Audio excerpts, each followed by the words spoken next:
நம்ம எல்லாருக்குமே இப்படி வீக்னஸஸ் இருக்கு. கர்த்தர் நமக்கென்று வைத்திருக்க தரிசனம் பெருசு, இம்பாசிபிளா தெரியும். நமக்கு அது ஆரம்பிக்கும் பொழுது நம்ம உள்ளத்தை ஒரு காரியம் உடைச்ச அந்த காரியத்தை எப்படியாவது ஆண்டவரே நீங்கள் சரி பண்ணுவீங்கன்னு எனக்கு நம்பிக்கை இருக்கு என்று சொல்லி அதுக்கான தரிசனத்தை நம்ம எழுதி, அந்த தரிசனத்தை நிறைவேற்றத்துக்கு என்னெல்லாம் செய்யணுன்றதையும் எழுதி, அதில் நம்ம முன்னேற காலடி எடுத்து வைக்கும் பொழுது நம்ம மனசே நம்ம கிட்ட பேசும், இல்லாட்டி நம்மளை சுற்றி அந்த சத்தம் நம்மளுக்கு கேட்கும்.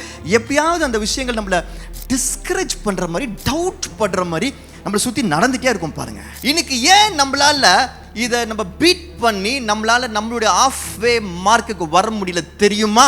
ஏன்னா இன்னும் நம்ம நிறைய பேர் நம்ம சொந்த ஸ்ட்ரெங்த்தில் வேலை செய்ய ட்ரை பண்ணுறோம். வெறும் ஸ்கில்ஸ்னால அல்ல, வெறும் ரிசோர்ஸஸ்னால அல்ல, முழு மனசோடு சேர்ந்து நம்ம செய்யும் பொழுது மட்டும்தான். உங்க லோவஸ்ட் பாயிண்ட்ஸ் எதுவோ அதை ஓப்பனா விடாதீங்க. அவங்க அடிக்கிற அளவிற்கு அதை கட்டுங்க. அங்க ஒரு கார்டு வைங்க, அங்க ஒரு பாதுகாப்பை வைங்க. மிஷன்னா அப்படிதான் இருக்கும். நான் இப்படிதான், எனக்கு இப்படிதான் என்று சொல்லி நம்ம டிஸ்கரேஜ்மெண்ட்ஸ் பார்த்துருந்தோம்னா நடக்காது. You cannot win it alone. கர்த்தர் வைத்திருக்கிற அபிஷேகத்தின் கீழே எல்லாரும் அவங்களுடைய எண்ணங்களை, குறைவுகளை, தடைகளை விட்டுட்டு அந்த சத்தம் கேட்கும்போது ஆண்டவர் பேசும் பொழுது குறைவை பேசாம நம்ம ஒன்னா சேர்ந்து வந்தோம்னா, ஒன்னா சேர்ந்து நின்னோம்னா கர்த்தர் அந்த இடத்துல பெரிய டிரான்ஸ்ஃபர்மேஷனை கொண்டு வருவார்.